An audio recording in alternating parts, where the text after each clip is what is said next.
Promotional support is provided by Hippocampus Magazine, an exclusive online publication set out to entertain, educate, and engage writers and readers of creative nonfiction. Each issue features memoir excerpts, personal essays, reviews, interviews, and craft articles. It's a great stop for all things CNF. Visit hippocampusmag.com for more. Hippocampus Magazine. Memorable, creative, nonfiction. Okay. Very short intro today. Had more oral surgery yesterday, and I'm in considerable discomfort. Yeah, I know. Boo, effing who. Today's guest is Candice Hare, at Candice Hare _ on Twitter. She's a broadcaster for TVG, a horse racing channel. As some of you know, my primary field of expertise in the writing world is horse racing, so there's quite a bit of that going on here. But don't let that dissuade you. Candice's story is nice, and so even if you don't dig horse racing, you'll be able to pull out some cool tidbits from her approach to her own work, even though we do, of course, naturally dive into some horse racing stuff. I'd say more, but everything hurts. Here's Candice Hare. Party on, CNFers. How do you check in with yourself? What are you doing when you're not preparing for your work? You know what, for me, I feel like I try to kind of focus on things where they don't require a lot of thinking, if that makes sense. I feel like when I'm on air, it's very, like, you have to be very focused, and it's very intense in that sense, especially because, you know, we're working with live television. There's no teleprompter, so you're constantly watching and having to simultaneously digest information while you're talking about it, and that requires a high level of focus for several hours at a time. So I think for me, I try to just really unplug completely, and sometimes I'll, read a book or read some articles, but a lot of the time I'll just kind of, maybe watch bad reality TV or things that, they kind of just take your focus away from what you normally work on and allow you to just kind of mindlessly watch something and relax, and gives you that hour or two to just kind of recharge. What kind of books do you gravitate towards? For me, in general, I tend to read biographies. Those are some of my favorites. It's been a little while since I've read one, now a couple months, but the last one I read was Lucille Ball, who I've always been a big fan of since I was a small child, and her autobiography actually was really, really great to read, not only because you got a sense of who she was, but I think it actually was taken from audio tapes that she had recorded, so you get a sense not only of what the events that happened in her life, but for her, how she processed them along the way. When you pick up a biography, are you gravitated towards a particular person's life because as sort of a circuitous form of a self-help book? You're looking up to, maybe these are people you admire and be like, oh, let me try to maybe deconstruct their life a little bit and see if there's something about their life that I might be able to apply to my own in a sense. I don't think I look for that. I think that ends up happening in the scheme of reading about different people. I think for me, I'm normally taken by people who, for one reason or another, when I see the book on the shelf, it takes me back to a moment in my own life. So whether someone like her, who I remember watching the show growing up, or somebody else who I'll remember with like a specific current event in my life, it's people who kind of take me back to a moment in my childhood, for the most part, that I'm taken to read more about and want to learn more about, usually. And do you recall any other biographies off the top of your head that have really resonated with you in the last 5 or 10 years? Not as many as her. I think for me, hers was the biggest one because she was a big influence on my entire life, not even just from a scheme of watching the show, but I think just as a woman and a woman on television, seeing how, at her time, that being a working woman and, having a amazing career like she did wasn't as common. So seeing how she broke through some of those barriers and did it in such a confident way too. It never seemed like she felt like she didn't belong. She was always so bullish about the fact that, what she was doing was good television. She was going to run the business, and she did. And I have a lot of respect for that. Wow. Yeah. And where did you grow up? I grew up in Southern California, near Riverside, so a little more inland than I am now in Los Angeles. But out here SoCal my whole life Mm-hmm. for the most part. Yeah, and what did your parents do for work? My mom was a nurse, so she did that for most of my childhood before she kind of stopped working to focus on us kids. But for the bulk of my childhood, she worked as a nurse. And my dad worked at Boeing. So he kind of worked all the way from the bottom up, from a machinist when it was McDonnell Douglas, all the way up to now he works in more of an office job. But so I was always surrounded by the medical field for my mom and kind of airplanes for my dad. Wow. So, what were you into as a young kid and a teenager? I love sports. I've always been a sports fan. I was raised that way. My mom's family are huge Minnesota Vikings football fans, and I was raised in purple from day one with them. And my dad always loved baseball. His dad, my grandpa, actually was friends with Greg and Mike Maddox's dad when they were in the military together. So my dad would always watch when Greg was pitching, and there was always a running joke that when I was a baby, my dad worked nights. And so during the day, he was at home with me. And my mom would always joke that she would come home from work every day and she'd find him sitting in his recliner with me kind of propped up on his leg and a bottle in my mouth. We were both watching the baseball game. That's good. What years would that have been? Like early 90s? Early 90s, yeah. Yeah. So kind of grew up, especially with him on the Braves. So there was some, big years there. So yeah, a lot of my childhood was football with my mom and then baseball with my dad. And it kind of spiraled from there when I was a teenager to like more sports that I liked than don't. That's for sure. Did you play sports growing up? I did some. I did gymnastics for several years. So that was kind of the bulk of my childhood was doing gymnastics. And then when I got to be a little bit older, when I was in high school, I picked up golf. So I was on my high school golf team, and so that was kind of where I kind of diverted to. But don't do as much of that nearly as I wish I did. It's always on my bucket list to get back out and get playing more golf, but it's been a little while. Yeah, and did you spent all of your life in Southern California? Did you go to college there as well? Yeah, I did. I went to UC Riverside, so I was there for 3 years. Studied math. I went in originally to do engineering, mechanical engineering. I stayed in that for about a little bit over a year. And then I always tell people I loved the subject matter and I hated the machine shop. I like to design stuff. I didn't want to actually build it myself. So I took a summer school class, a math class, because our math classes were in series. And if I didn't take this over the summer, I would have had to wait to start the next series over the next year, and it was just going to be unnecessarily complicated. So I just hunkered down and took it during the summer. And during the class, the teacher actually pulled me aside after class one day, and he said, "Candice, I looked up your major. I don't know what it is. It's some kind of engineering, but you should do math because you seem to like it and you're good at it." And I kind of scoffed him off at the time, but it only took one more quarter for me to end up making the switch. Huh. At what point do you pivot from math to something that puts you on a more journalistic path? I don't think there was a specific point that I made that pivot. I think the beauty of math is that it doesn't close any doors. And so what I appreciated about it is I could do it as a major and it felt like it was respected pretty universally, no matter what field you went into. And it felt like you could do anything, that no doors closed by having a math major. So I don't think I ever consciously made that pivot. I just know I finished college and kind of struggled to get a job right away. And that's when I started looking into horse racing as just a hobby, just watching races. And I found myself taken by kind of the critical thinking, the logical reasoning that goes into that, which is, it's a very mathematical mindset, even more than any of the numbers itself. And it went from there. So I never would have expected to be on the path that I am today. But I think that's what's great about math is that it doesn't pull you off of any path.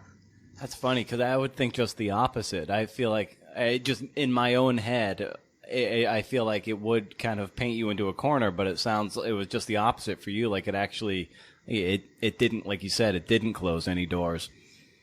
No, it didn't. I mean, yeah, for me, when you talk to people about having studied math, that's what you find is that most people really respect it as a major because it's difficult, but at the same time, you can turn it into anything. So I think people take math and they focus on the numbers and they say, well, you're a numbers person, but so little of math actually involves numbers and so much more really involves a way of thinking and a process of coming to a conclusion. And, I remember at the time when I was in college, one of my good friends was a philosophy major.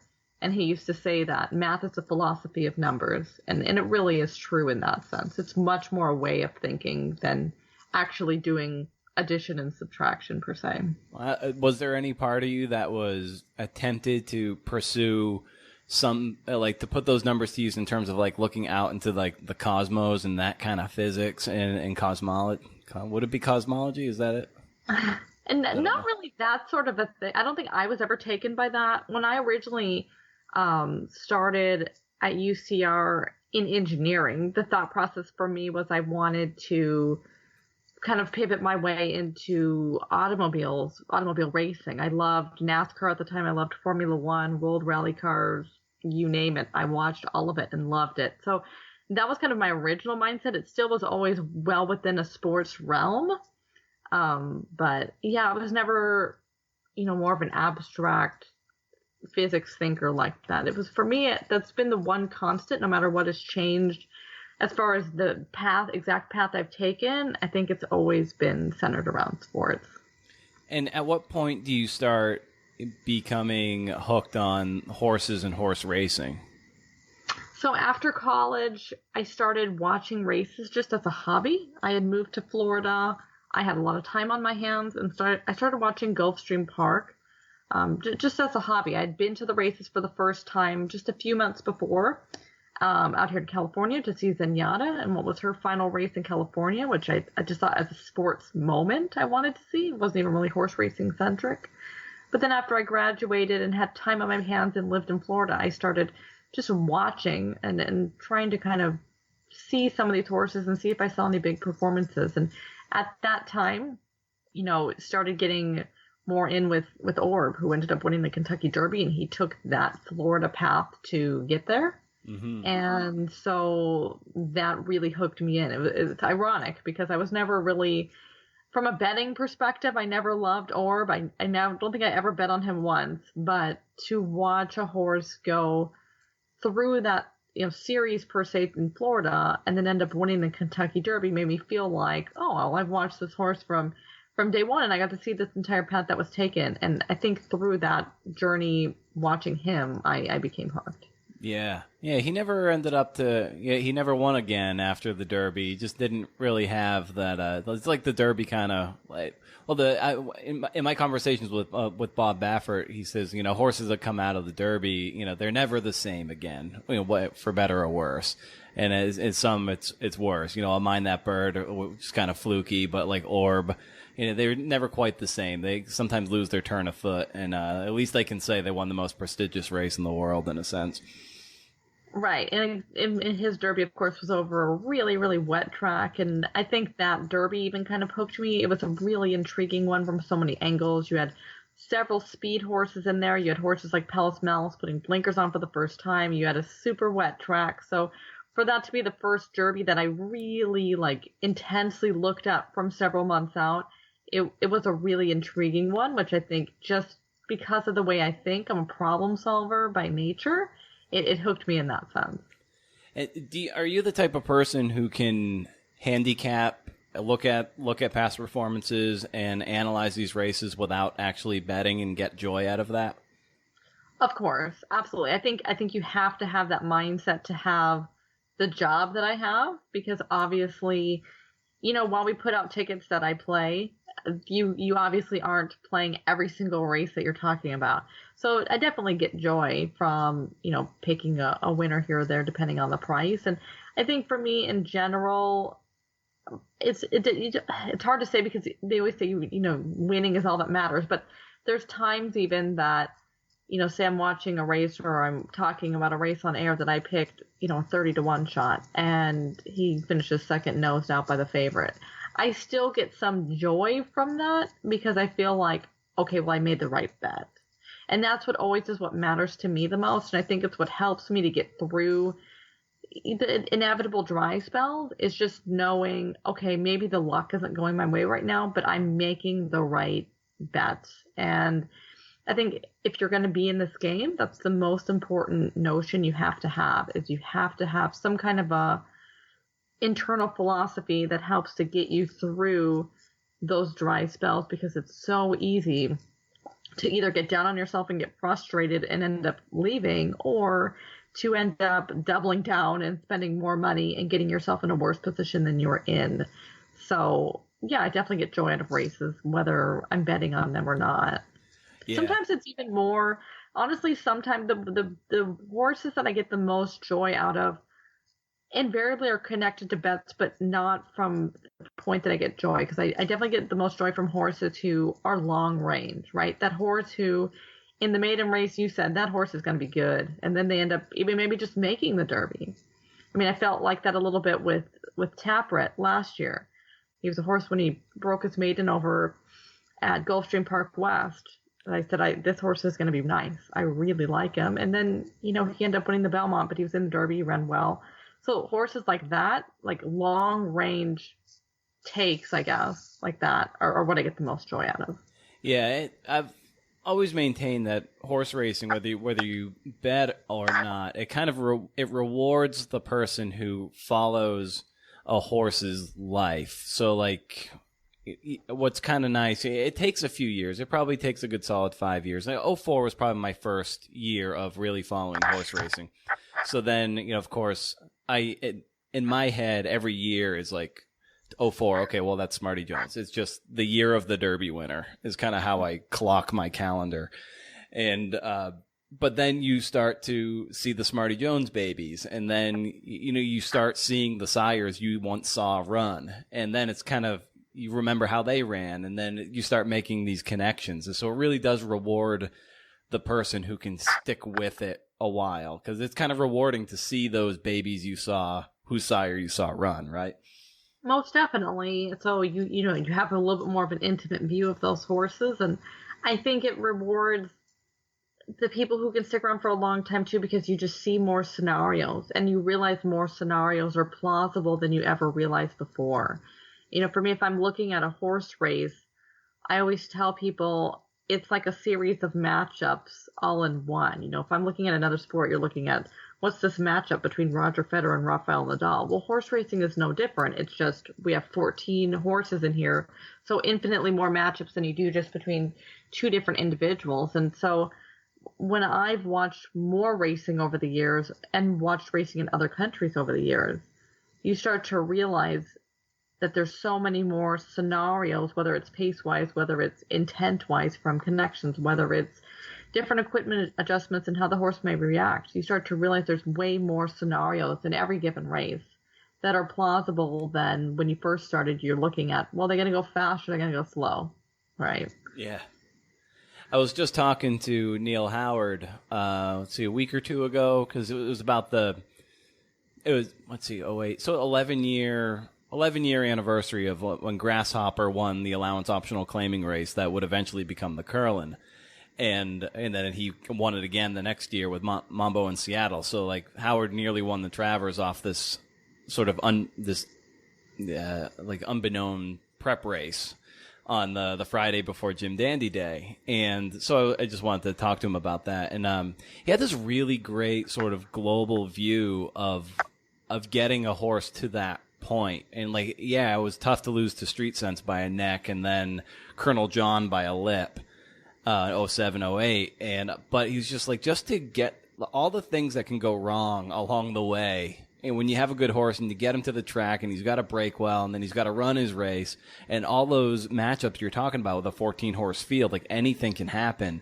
To even get within that, that much of a victory was a victory in and of itself for him. And this is someone who's been doing this for decades. So it's kind of, there's so many factors involved that like even coming that close to winning, as backbreaking as that is, and a gut punch, it was still a win for him. I know not a lot of other trainers might share that same exact worldview, but he seemed to think it was a victory unto itself. And it sounds like you probably understand that too, just based on the amount of volume of races you watch.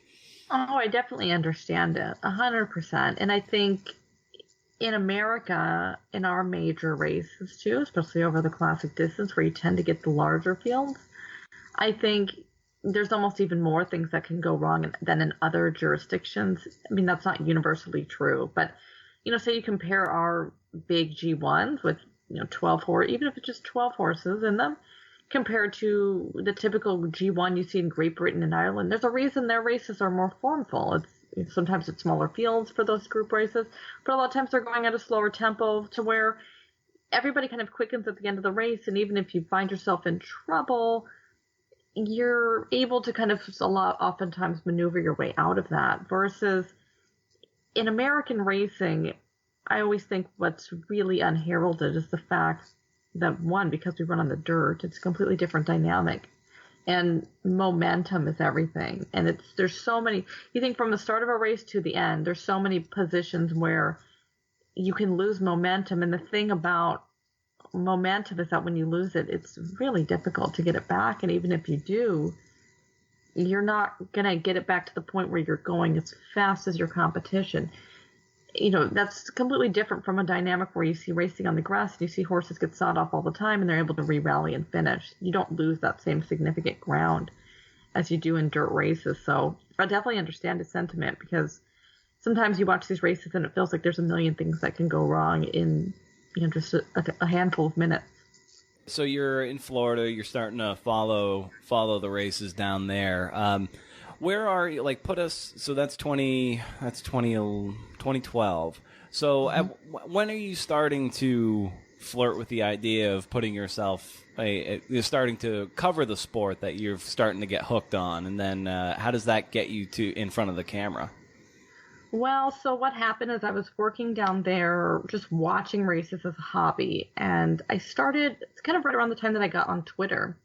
And I would just start casually putting out different horses that I liked or didn't like and explaining why. And, there were definitely people on Twitter who seemed to appreciate that I was putting work in, and a lot of them, would message me, and whether they agreed or not. And, some of them didn't agree, and they would say, okay, this horse is going to win this race, and I'll tell you why after the race. And then when it did, I'm like, okay, why? And they'd explain it. But Twitter is really where I got my basis, my real foundation of knowledge, which sounds silly at times, but it was a place where I felt like I was allowed to make mistakes. It was a place where you see so many other people's opinions at the same time that, when I got on Twitter, I didn't know what a form cycle was, which would sound silly now, but I was that basic, and it was, at that beginner of a level.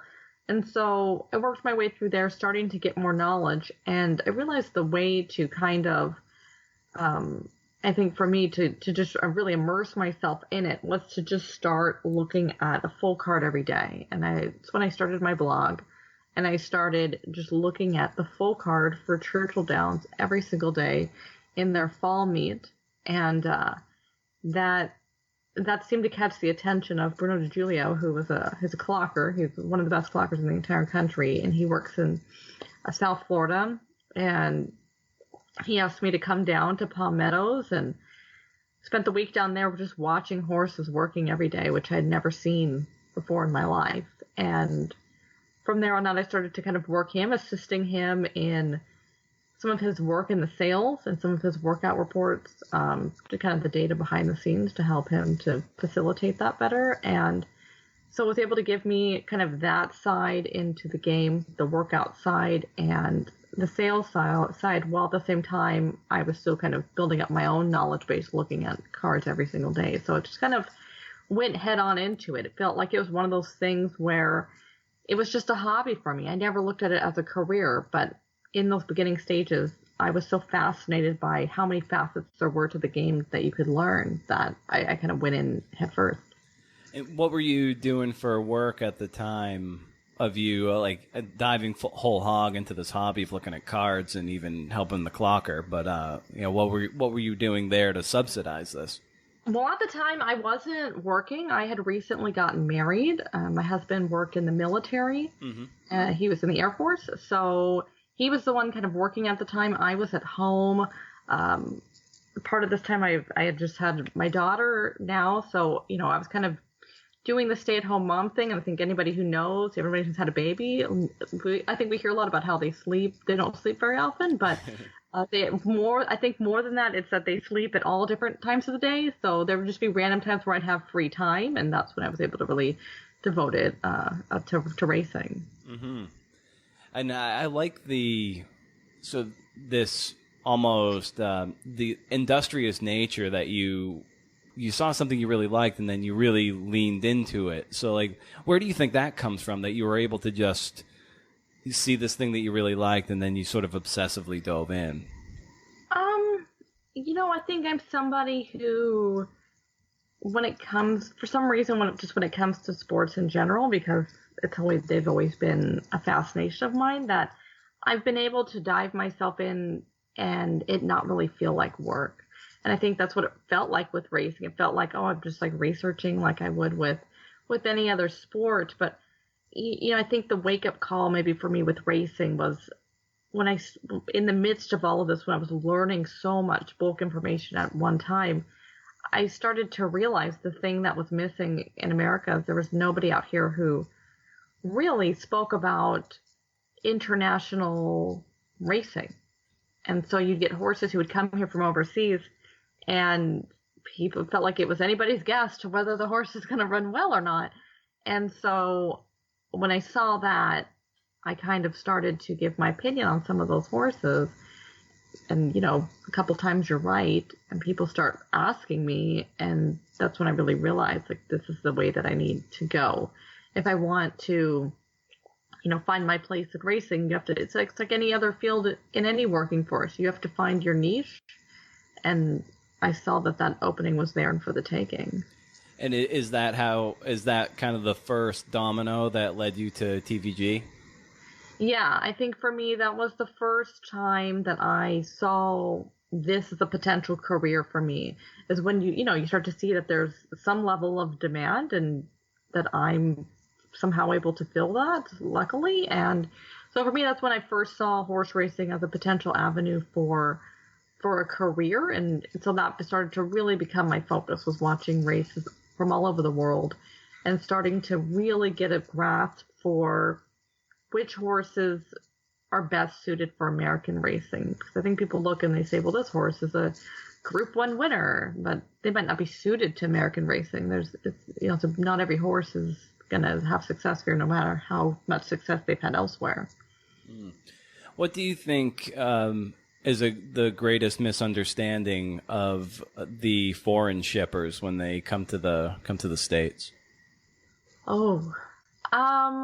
I think the greatest misunderstanding is that they've all been set for these races as their primary target. I think people will look to big trainers like an Aidan O'Brien, like a Sir Michael Stout, you name them, and they'll say, well, I trust so-and-so trainer. They've had XYZ race on their calendar all year long, when, in fact, it's usually the opposite, to be perfectly honest. I mean, when you talk about European horses, most of the time when they come to America, unless it's for a few specific ownership groups that target out here, I would say more often than not, it's an afterthought, or more often than not, it's a sign that things didn't really go to plan back home and you're looking for a G1, or maybe it's a mare who they want to retire her at the end of the year, so you want to get that black type. I mean, there's a host of reasons, but rarely is the reason, well, we just circled this race at Belmont on the calendar a year ago, and we're going to come here.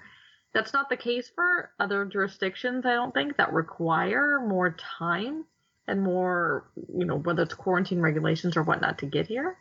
But I would say for Europe, more often than not, if a horse is coming here, Breeders' Cup aside, it means that something went wrong. And I think that's why, in general, you see the best European horses come here, and typically they underperform. Yeah, do you think people just falsely attribute that to the travel versus like it's actually a red flag that they're even coming here in the first place? 100%. I think travel is such an easy thing that people, assert any sort of bad performance to, and I've just never seen it. I don't believe that these horses will come here from, Great Britain or from Ireland, and then all of a sudden they don't handle travel when, we're traveling all over Europe. They go to France, they go to Germany. You still had to get on an airplane to get there. I mean, to me, what's the difference in the number of hours if you still had to go on a plane to do it, right? Like, It's why it's the same thing here. You hear people say, like, well, that travel to Dubai. Like, is there really a big difference between flying from Southern California to Dubai as there is from flying to Southern California to New York? You still had to get on a plane. Like, if I'm on an airplane, if the flight is 5 hours or if it's 8 hours, it still is just as stressful and annoying. So I think it's just something that's easy. People always want to find simplistic reasons for why a horse didn't perform. And so, that's one of those that's readily available and there's already talking points on. But I'd like to think that, people saw after Dubai in particular, horses who have gone back to Europe, have gone back to Australia, have gone back to Japan, for the most part, have actually done really well. Yeah.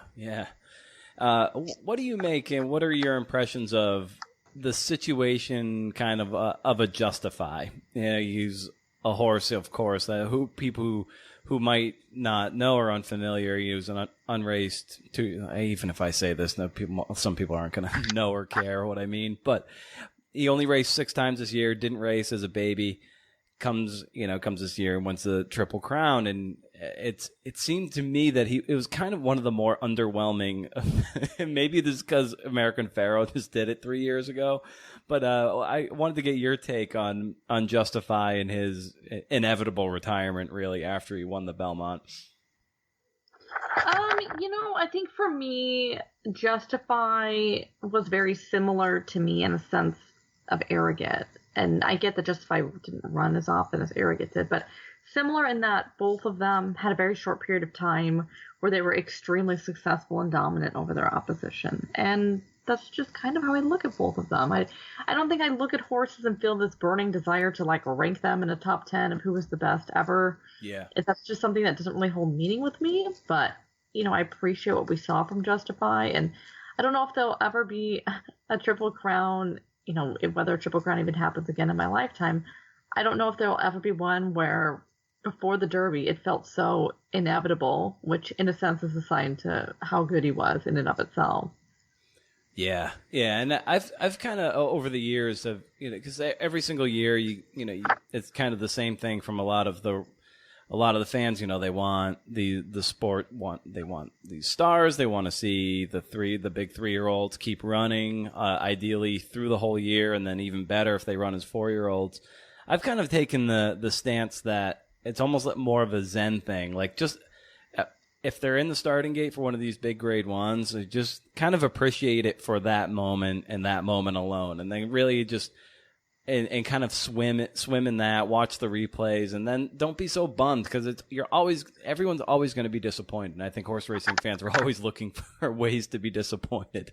So I don't know. It's kind of taught me to be more grounded and in the moment. I don't know about you. Yeah. And I think people, they just look to the highest of highs, right? So they'll say, well, Justify, if he was around, he could have been anything. He could have won everything. Well, like he could have, but I mean, he could have lost everything too. Like we don't know. Like I remember a couple of years back when they were talking about the Eclipse Awards, and it was Lady Eli's 3-year-old season when, of course, she got injured and got very ill, and luckily turned out to be okay. But I remember people saying, well, it's such a shame Lady Eli missed the second half of the season because she would have obviously been undefeated. And I'm like, well, I don't think there's any obviously undefeated anywhere. Like, it's just not that simple. So I guess I'm not heartbroken when some of these horses retire because I don't look at it like, well, if he would have ran 5 more times, he would have won them all. We don't know. We'll never know. Yeah, for sure.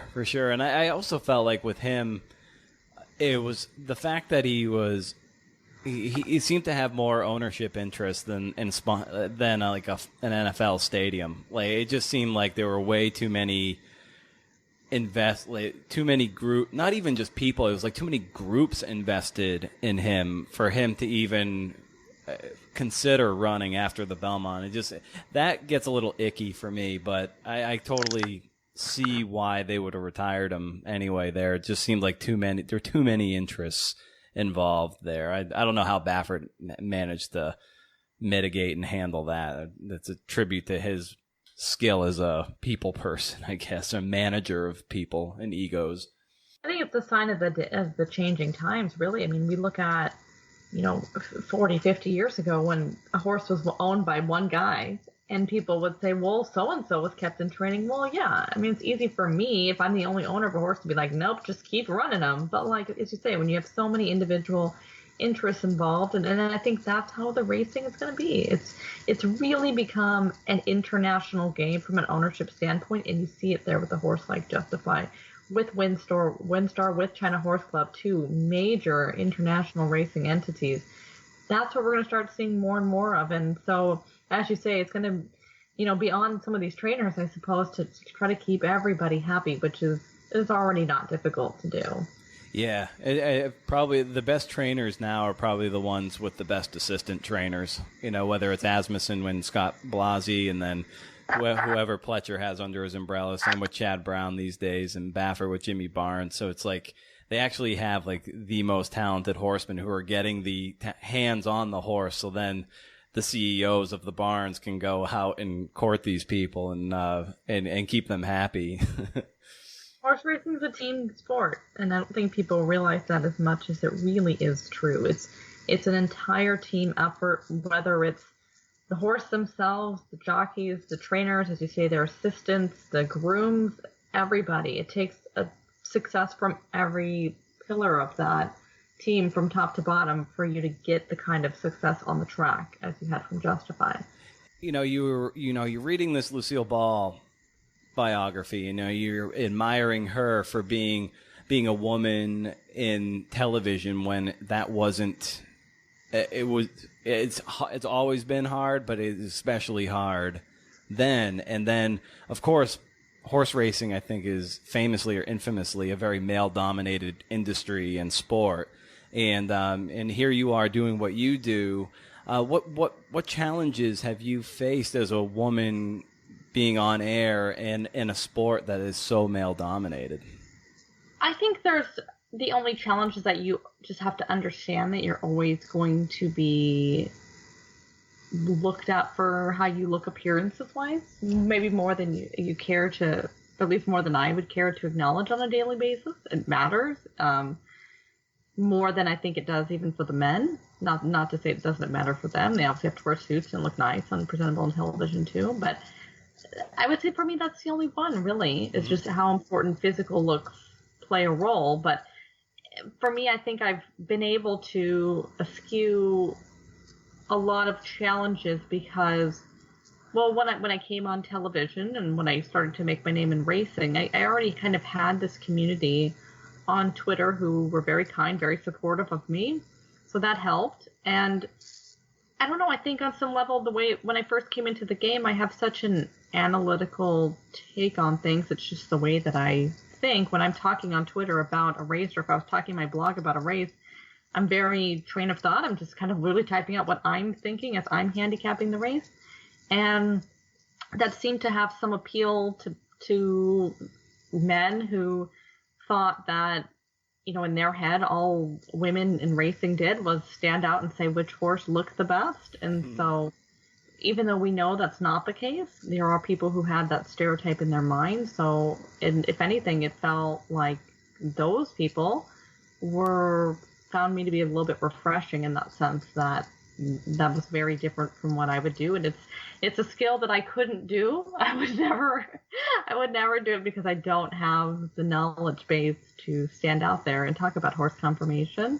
But I think sometimes people, they don't give even positions like that the credit they deserve, probably because they were routinely filled by women, which is sad in of itself. But I do think that in male-dominated industries of any kind, when you see a position that's always filled by women, people just inherently look at it as lesser than, even if it is a position like horse conformation that is extremely difficult and requires years and years of knowledge and experience. Right. And what challenges did you face early on as you looked to become comfortable on camera and doing live TV? To be frank, I think the biggest challenge I faced early on was myself. I'm very hard on myself. I have high standard for myself.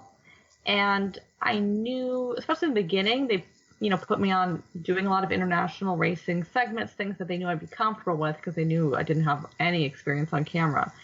So I knew my knowledge base for these subjects was, as high as anybody. So if I'd go out there and kind of flounder a little bit, I would get very hard on myself. And it took a long time. I think there was a point that I, said on Facebook maybe a year after I'd been on air, where I said I finally was able to watch a segment that was about 1 minute long and not criticize it to death. I just felt like, okay, that was good.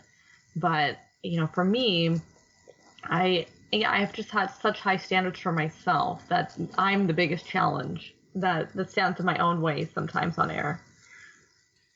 Who are you looking towards for either mentors or to model yourself after in terms of maybe an inspirational figure for the way you shaped your on-camera persona, so to speak?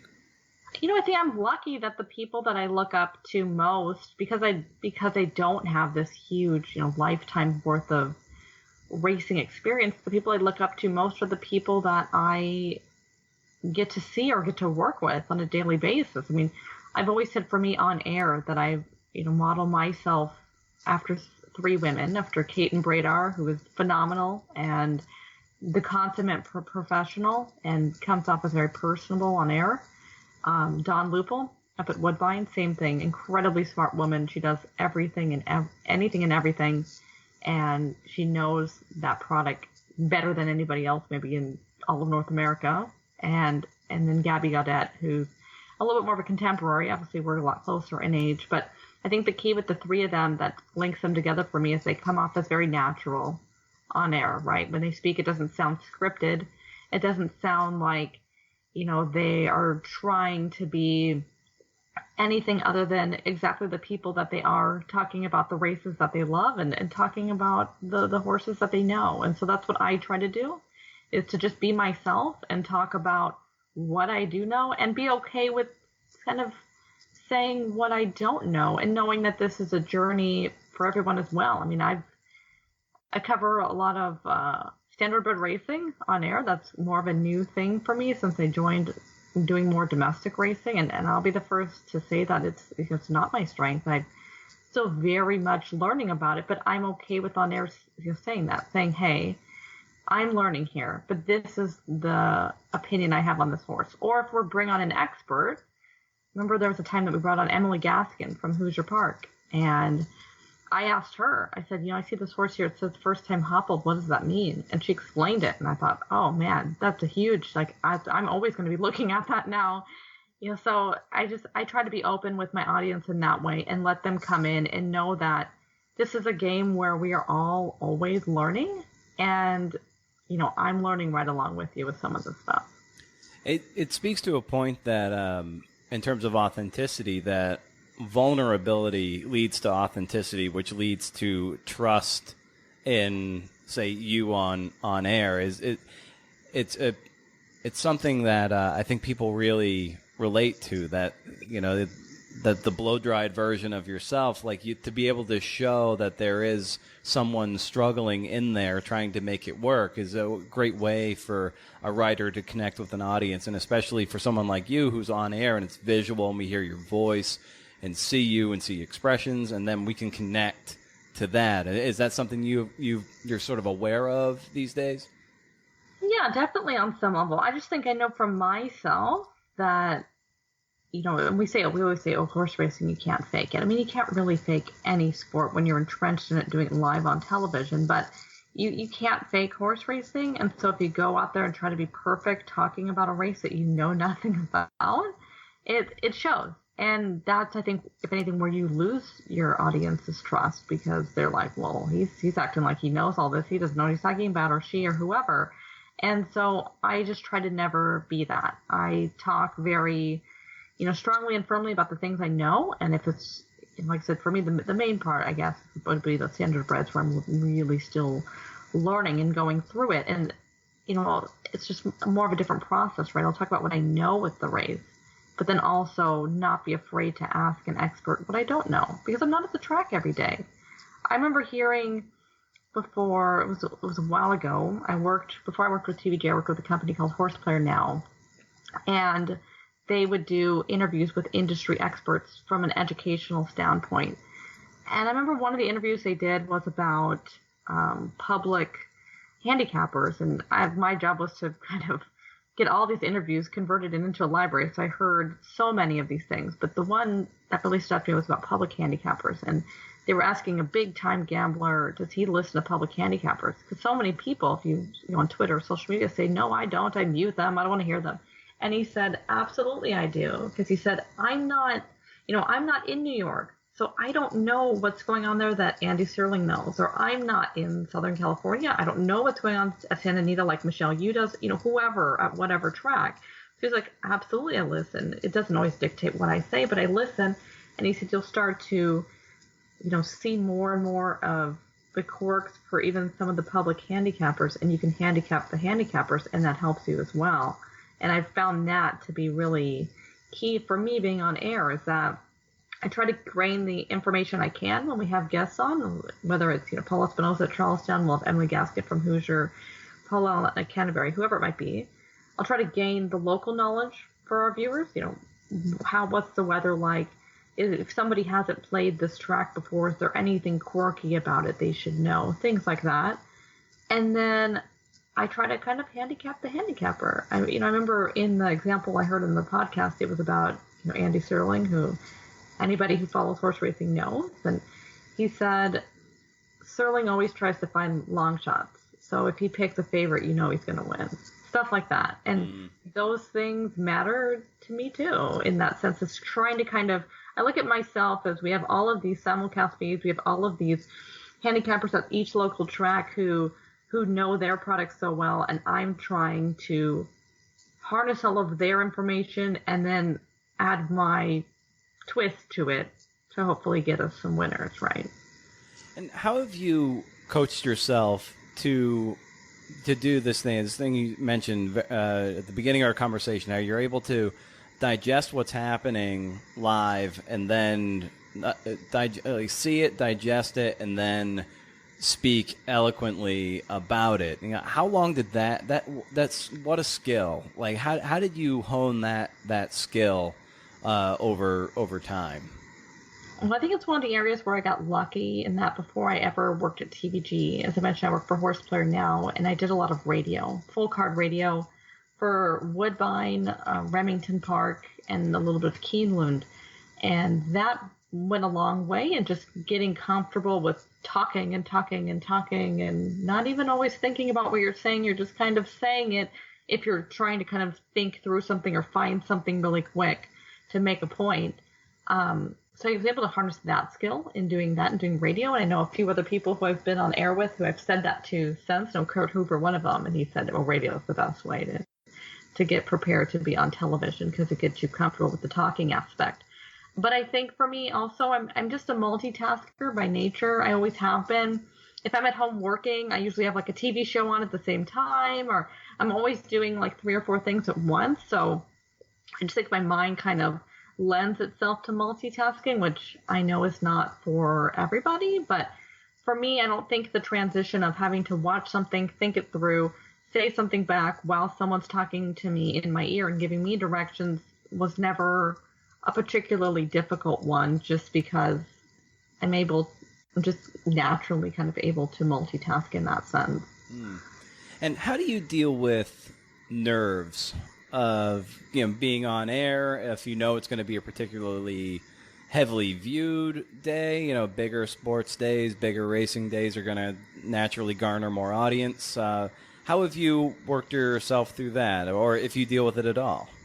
I try to over prepare. I think the quirk for me is the biggest days for me obviously are some of the big international days of Royal Ascot,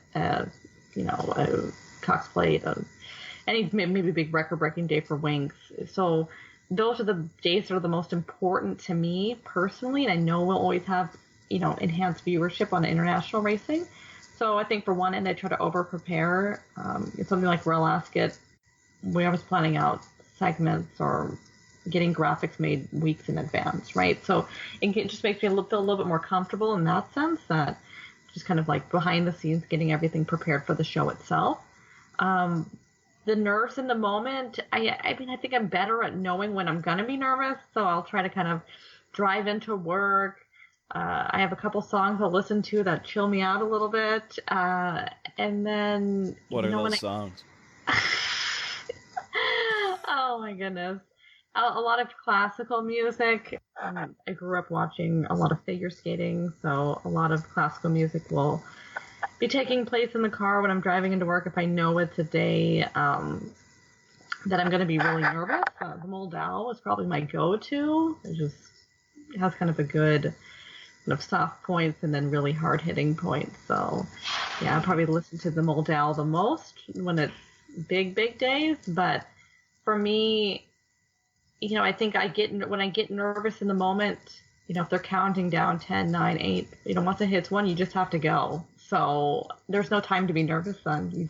You go, and then all faster than you know it, that first segment's out of the way, and then it's like, okay, cool, I can breathe now. Uh-huh.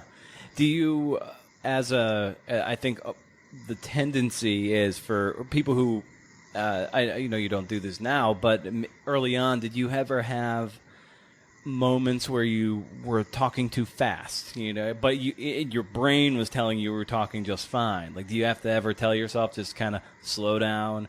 I definitely still do it now at times. There's times you just get excited about something, or you have an opinion that you want to say, or, times where I know they're going to come to me and I really only have a minute to set up this race that we're going to come back to on tape. So I definitely do it now. But yeah, it's one of those things that I think you have to be cognizant of, watching stuff of yours back, even if that's difficult to do, or having friends you trust who will do that for you, because I'm somebody who, the way that I speak normally, just if I'm talking to a friend on the phone, I'm a pretty methodical speaker in that, like, I speak pretty slowly, I think, for, just by normal human standard, I guess. So it's really noticeable when I talk very quickly on air, because it's very different from how I normally speak. Yeah. And I always love digging into, guests on the show. I love talking about like daily rituals or morning routines and how people check in with themselves so they're able to approach their work with, a sharpened arrow, so to speak. And I wonder, like, do you have any rituals you live by, and how do you start your day? I think for me, I don't think I have any like rituals before I go on air that I live by. I think for me, I always try to be just have an open mind to be present in the moment. I guess for me, the last thing that I ever do before I go on air is I'll go into the makeup room, and I'm usually the only one in there. So I'll do my hair and my makeup, which is obviously necessary for going on air, but I'm alone, obviously, doing that. So I think that gives me just kind of that, half hour, 45 minutes to just decompress a little bit and be with myself. But I always just try to be very present in the moment when I'm on air, so that, I can catch whatever's happening as it's happening. I think when you cover racing, especially because, it differs even from other live sports, because you're covering 7, 8, 9 places all at the same time, right? You have to be very alert and sharp and ready. So I'll have my cup of coffee right when I go on air to kind of spark me up a little bit, and then I just go. And it's funny, I'll kind of joke to people, but it's true, afterwards, that like a shift will end and I'll be like, I don't even remember what I said those 4 hours, because I'm so present in that moment. I don't have time to critique myself or think something over again. I'm just, you're going. You're always thinking 3 steps ahead. If I'm on air and we're finishing up a race and I know we're going to go to break afterwards, I'm thinking, how are we coming out of break? What do you need me to do? Where do you need me to get me to? What 3 tracks are coming up next? So in that sense, it's always just about being aware of myself and being really present in the moment. I guess on a day-to-day basis, I have a pretty loose routine. It's not really a stringent routine. I get up in the morning. I will take my daughter to school, and then... How old's your daughter? She's 6 years old, so we're in elementary school, and So I'll take her to school, and then that usually gives me some time to come back, have a little bit of oatmeal or something for breakfast, and then I just try to kind of relax a little bit and take it easy, because usually I work in the evening, so I don't want to get too into things at like 8 a.m. So I try to kind of relax, just take it easy a little bit until I pick her up, and then I'll get her situated, homework-wise, get something, made up for her that the babysitter can heat up for dinner, and then when the sitter comes, I go to work, and that's just when I kind of go into work mode. I try not to, even though when she's home, there's times where I'm looking things up or trying to find things that end up becoming for work. It usually is from more of a curiosity standpoint. I try to never be in like full-blown, like, I'm working, you've got to leave me alone. When my daughter's home, I try to really separate the two as much as I can. Do you have any kind of like a journaling practice that you like to do just to sort of purge your brain of stuff? That's actually something that I've started doing fairly recently, just since maybe the beginning of summer. I know, like I said, for me being on air especially, it comes out my work, how the high standards I have for myself, and sometimes you can wear yourself down that way, especially if you had a couple tough days. So I started at the beginning of the summer with kind of a self-reflection journal where every day, it lists a different thing, whether it's smell or sight or taste or touch or whatever, something with each of the senses. And then every day you list something that was positive. So like, I smelled these really great smelling cookies yesterday, or I was able to see a beautiful sunset, whatever it might be. It's something to kind of bring you back to all the positives we have in our lives. I think it's really easy to get hunkered down by the negatives, especially when it comes from a self-criticism standpoint, because you're always reminding yourself of how much you need to get better when really life is pretty good. Yeah. And do you have like a way to, like, if you are feeling very overwhelmed, a way that kind of gets you back on track and kind of defrags your brain a bit so you can approach just your day and your work with a little bit more clarity if things are getting a bit, out of hand? It's ironic because people always say that I don't sleep, but if I feel overwhelmed, the quickest, easiest fix for me is just to take a nap. I almost always come back just feeling better from it. It almost just feels like you press the reset button, right? I know even in times if I've gotten in fights with people or, whatever, something at work, everything went wrong, I just always feel like if I'm able to just go take a nap, when I wake up, everything feels like it's okay again. So nothing too creative, but at least for me, it seems to always work. And in your line of work, do you have a quote unquote favorite failure that helped propel you to a greater tier of success? In the moment, it kind of sucked, but afterwards, you're like, I'm glad that happened because it pushed me to excel. Oh man, that's a really difficult question because I'd look at a lot of things and I would be like, oh, that wasn't good enough. Yeah, you're very hard on yourself too. So right. So to pick one out, I guess I find to be really difficult. I think for me, as far as big failures are concerned, I know there was one time where I was on air and I was really new to being on air. I was just doing segments at the point, not even full shifts. And I had to do a preview for a big race that was coming up. And so usually if I'm standing, we have a touch screen. If I'm standing at the touch screen, straight across from me is the camera. And right behind the camera, there's a screen that I can have the director put program in. So at least I can see what's on the screen while I'm talking, if it's, to know, like, if it's me or if I'm off camera or whatnot. And for whatever reason, something went wrong or communication broke down and nothing was in that screen. So I'm talking next to the touch screen into the camera. I can't see anything. I don't know what's going on. And I'm trying to explain through something. And I remember at one point I looked off to the side where our actual set is, and there's a bunch of screens there that show program. And I kind of reoriented myself and said it. And I remember, and it wasn't even like, I didn't turn my body, but just kind of shifted my eyes over. And I remember that, like, when I got out, a couple of people were upset. Like, my senior producer was like, why do you keep looking after this? I'd had the habit at the time of not looking straight into the camera. Came to find out that I had some eye issues that got fixed. But I remember he was like, why aren't you looking in the camera? And then I just said, I was like, there was no program in there. And it was one of those things that, like, it was just, the segment, I'm not sure anybody at home would have realized that, like, all this went down behind the scenes. But for me, intuitively, things like that made me better, because it is live television. Things are going to happen. It's not always going to be perfect.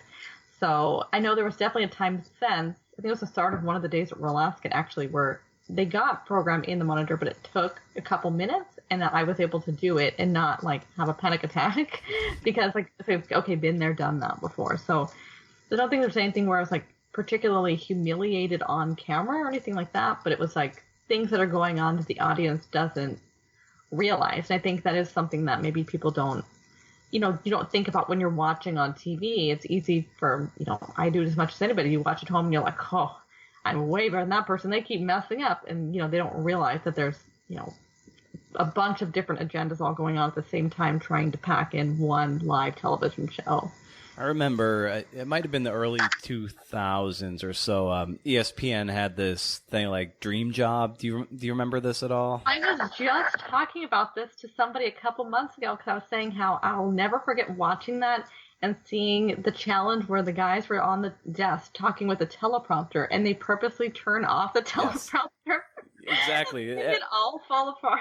Everything you're saying right now, I remember that. And then it made me think, like, oh, this happens to the on-air talent. And it's beautiful if you're, as an on-air talent, if you're able to, you might pause a bit and be, like, kind of caught off guard. But the real pros, the people who have been through it, they're able to kind of recover and carry on. But it was like something I had never known before. So everything you were saying just reminded me of that.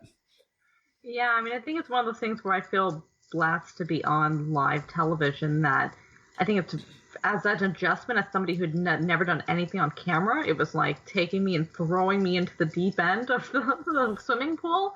But I'm really glad for it now, because even if the learning curve was steeper, I've really come to realize how, I don't know if I would say more difficult, but how different it is to be on air live, having to come up with everything you say versus when we do scripted, maybe promotional segments or segments for sponsors. And so I've always been really glad about that. I think it lends itself a little bit better to my mind and how I work as well. Yeah. And what would you identify as a particular strength you have, and also a weakness too? And how do you kind of balance those, balance that spectrum? I think my strength probably lies in my actual handicapping and how I present my argument to the audience. I always say that I look at me handicapping a race and talking about it to an audience like an argument like a lawyer would. And I always feel like my logic is sound. So even if I'm wrong, which we all are more often than not, I always feel like the things that I'm saying, my rationale between why I like a specific horse in a race makes sense. And I do think that while I think of things or approach races in a different manner than maybe a lot of other public handicappers do, I'd like to think that I'm able to kind of break it down to a level that if you've never seen a track of this place before, you can at least get a grasp of what I'm saying. And that's honestly really important for me, doing a lot of international racing and with our big push with racing from Australia, which is totally new product to most people here in America. So I would say those are my strengths. My weakness, I would definitely say for me, my weakness is maybe recognizing different like patterns with trainers and the like, because I don't have that historical background when it comes to racing. So, if a horse might be following the same path as another horse the trainer had 15 years ago, I wouldn't pick that up as well as maybe some of my contemporaries would. And there definitely is a huge place for that. And those are things that, I just don't have that background in. And so they don't come up like they do for some other people that I'm on air with. I mean, I'd say being on camera, maybe my biggest weakness, though I've gotten a little bit better with it, probably was just the looking, like staring straight into the camera. I don't know, eye contact has always been a really weird thing for me, even with people. So I've had to really learn and adapt to staring at a camera and just not moving or flinching or looking elsewhere. Has eye contact been hard because were you shy growing up too? And yeah, I'm extremely shy. Like, me being on television is the funniest thing to all of my family. Right. Because like I was like mute as a kid. I remember even when I started at TVG, actually one of my coworkers who's on air, Joaquin Jaime, he had said like, "Oh, you speak," because it took me like months before I was even like saying anything. I'm really shy, and I find myself that I'm really shy in scenarios where I'm around people that I respect. You know, the more that I look up to people, or the more that I respect them in for whatever reason, the more shy that I become, because I am already internally kind of self-criticizing what should or shouldn't I say, like to that extent that you just end up saying nothing at all. And how have you cultivated a sense of patience with your work, in a sense of being able to play the long game and not go for the short-term gains? Like, anything you're doing is investing into the long term, which is sometimes hard for people because they want the gold now. How have you worked on having that patience in your life and in your work? I think for me, I always look at, whatever goals I have, long range goals, I always try to look at it like a ladder, that every step that you're taking up to the top is a new individual smaller goal that you're achieving. So even though, as you say, even where I am now, career wise or personal wise, is far off from whatever long range goal I'm working on to at the moment, I try to always focus on, smaller short term goals in the interim, and that helps me to just stay a little more focused and a little more grounded. And, I think for me at the same time, I'm always working on something, right? I don't ever just sit around and am placid and think, well, I should be doing more than this, or I should be getting more than this. I'm very much a believer in you make things happen for yourself. And so I'm always, if whatever I'm doing, feel like I'm always working on 2 or 3 other things that could potentially lead somewhere. And if they do, they do. And if they don't, they don't. But at least knowing that I'm doing that gives me some of that peace of mind as well. Do you have any non-TV related goals? I don't think so right now. I mean, I've always been a very career-oriented person, so that's kind of where I've lied in that sense. I think personally, I've had a few years where I think I've had a lot of personal growth, which has been good for me, and so it's always just trying to kind of progress in that fashion. We've talked a lot on here about me being hard on myself, and I guess for me that's always what I try to work on away from work, is to just be kinder to myself and be kinder to the people around me. And if you do that, I think everything kind of falls into place. Yeah, and that in a sense is going to be like you'd end up being an energy giver instead of an energy taker. And geez, if you hang around horse racing long enough, it's a big reason why I can't be in the press boxes, and I've sort of removed myself from them, because it is kind of a bit of a toxic swamp. At least that's been my experience. So it's kind of cool to hear you say that, in taking care of yourself, it is going to make you be a lighter, a sort of a beacon of energy, and people are going to want to be around you and want to follow you, and you'd be a good ambassador for a sport that's kind of hard to rally behind sometimes. I think horse racing generally lends itself to attracting people who are looking to boost their ego in a sense. And I'm not saying that I wasn't like that when I was attracted either. I mean, that's the nature of gambling, right? Is you're winning races and you're in a sense, saying I was better than you, especially in horse racing where it's not even you against the house, right? It's you against everybody else. It's like, oh, I'm better than all of you. I won. You lost. Um, and so I definitely understand that appeal, and I was that person just as much as anybody else. But I think at the end of the day, I'm not old, but the older you get and the more you have going on in your life aside from it, you realize it's just horse racing. Like I understand it's a business and people's livelihoods depend on it, and mine certainly does as well. But we're not covering massive national, international news. It's horse racing, and for a lot of people, it's a hobby. And I think for me, the way that I've looked at the game now, in the way that I approach it, isn't really different than it did when it was just a hobby for me. And maybe that's allowed me to not become so entrenched in that kind of tout mindset. Is there a piece of advice you wish you had received, I don't know, 5-10 years ago that you think might have helped you today?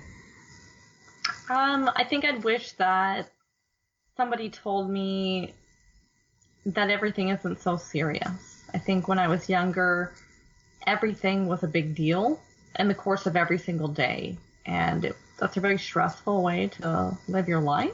And it took me getting to that place of understanding myself that there are definitely things that are a big deal and you want to focus on them and you want to do really well, but that on your general day-to-day basis, if you're running late, or if the Starbucks barista made your coffee wrong, or if the McDonald's person forgot to give you your fries, like, it's okay. And the day will still keep going on and you'll figure it out. And so I think whereas I put a lot of pressure on myself and situations and other people in my life for a long time, I think, I've come to realize that most things aren't really that big of a deal, and that it's human nature to assign more worth to things that at the end of the day, 5 years from now, you're not going to remember that even happened. How do you cope or avoid feelings of competition or jealousy among peers? I think I have it easy in that sense, in that because I work in such a niche space in the industry, that there isn't a ton of competition, because there's even still, since I've started devoting myself to it, which now would be about almost 5 years from now, there hasn't really been anybody else who has emerged on that in the same sphere. So I'm lucky in that sense that I, even when I work at TVG, I don't look at my fellow coworkers as competition, because we're all good at different things. I do the international. We have Tom Cassidy does the harness racing. I could never do that, so I don't look to compete with him. Or we have our crew who are out at San Anita or Del Mar every day, and they know those circuits better than I do, just like I know the Irish handicap scene better than they do. So I think that's one thing that TVG has done really good about, is that they have such a diverse cast of individuals who, we all have our specialties, and our specialties are all different from each other. And so, at least for me, I don't feel that sense of competition, because what I do is very different from they do, and likewise. And in the course of your work, where do you feel most alive and most engaged? Oh, I think that for me, when I'm working, I've been really lucky that when I started on air, we had Wings, who, basically, for people who don't watch racing from abroad, it's basically the Zenyatta of, racing in Australia, maybe even better than that. And I feel the most invigorated when I'm covering her races in like the 3 minutes before the start, where it's just her behind the gate and they're loading up everybody, and I'm able to, hopefully, at least I'm trying to give a sense to people of how incredible these achievements she's making happen are in the grand scheme of things, because she's come along at a time where we've just recently started pushing Australian racing. So I always felt from the beginning like she was accomplishing major things, and it was hard to really put that into perspective for people who didn't follow racing from Australia for what a big deal it was what she was doing. So I feel I feel like I have the most purpose in those 3 minutes when she's behind the gate before she loads up for a race. And that's when I think the most invigorated as a result, going into the gate and then watching her race and then being able to assess what I just saw right afterwards. Wow. Are there race replays that you just keep in your revolver all the time and you're like, if I need a fix, I go to this one? Oh yeah. There would be several. I'll very often, I actually just spoke about them the other day on Twitter, but very often I'll go back and watch. There was a horse, a jumps horse over in Ireland. His name is Denman. They called him the Tank. And I watch his Gold Cup a lot, and it was amazing. He's had a couple runs, actually, between that and his Hennessy Gold Cup that were some of the most amazing weight-carrying performances you'll ever see. And I'll watch him out quite often. When I started delving more into racing, obviously I was a baby, so I never had the opportunity to watch him live, but I kind of grew a bit of a fascination for Swale. And I'll go back and watch some of his races. He's always been kind of that horse that was in my lifetime, but I never really saw him who has captured my attention in the interim, obviously, and the whole story around him and his early death probably only plays a role in that. I'll go back and watch races that I remember being at sometimes. I went back and watched Zenyatta's Lady Secret many times. Her last one, her final race in California. That was the first race I ever went to, and I always tell people that I've been to Breeders' Cups, Dubai World Cups, I've been to the Punchestown Gold Cup, I've been to, so many major racing events, Hong Kong international races, and I've never, ever heard a crowd like that or felt a grandstand physically shake, like it did that day when she was able to get up on the wire. What year was that? 2010,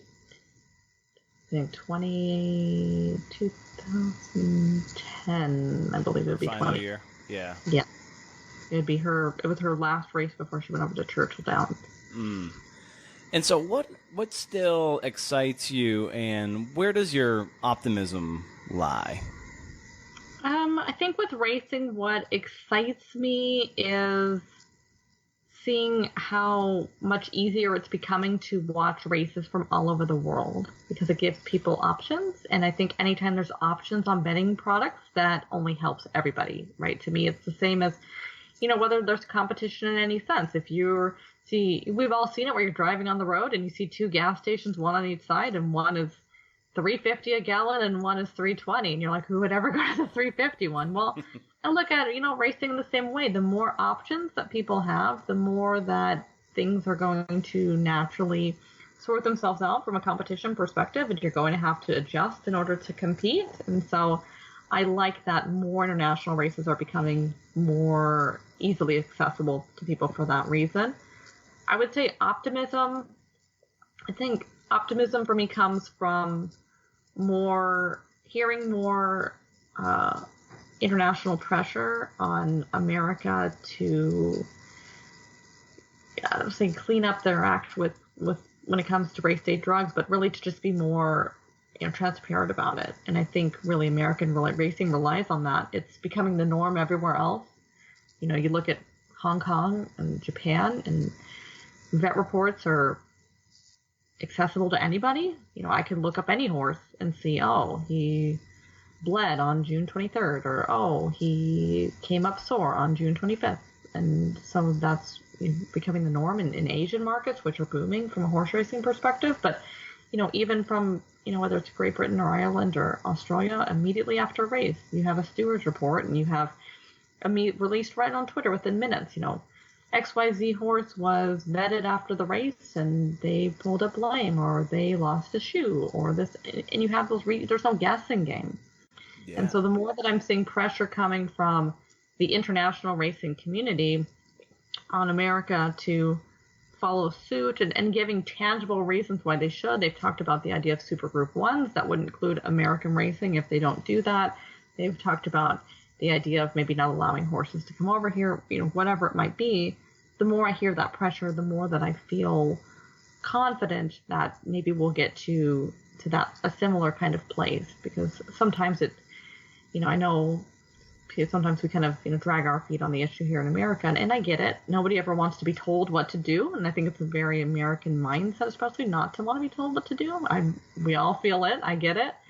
But I think sometimes we all just need a little nudge, and we end up becoming better than what we were in the first place.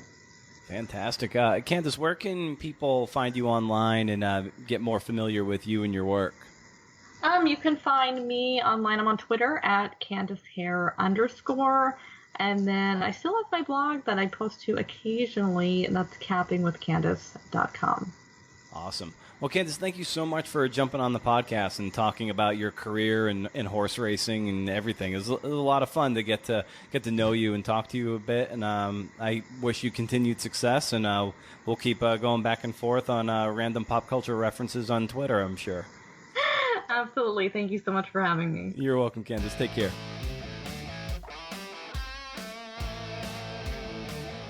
Whoopee! Drugs must be setting in. Thanks to my promotional partner in CNF and Crime, Hippocampus Magazine. While you're here, please consider leaving a review on Apple Podcasts, and also head over to brendanamara.com to sign up for my monthly reading list newsletter. I give out my book recommendations and what you might have missed from the world of the CNF and podcast. I think that's it. Everything hurts. I'll just catch you right here next week. Same time, same place.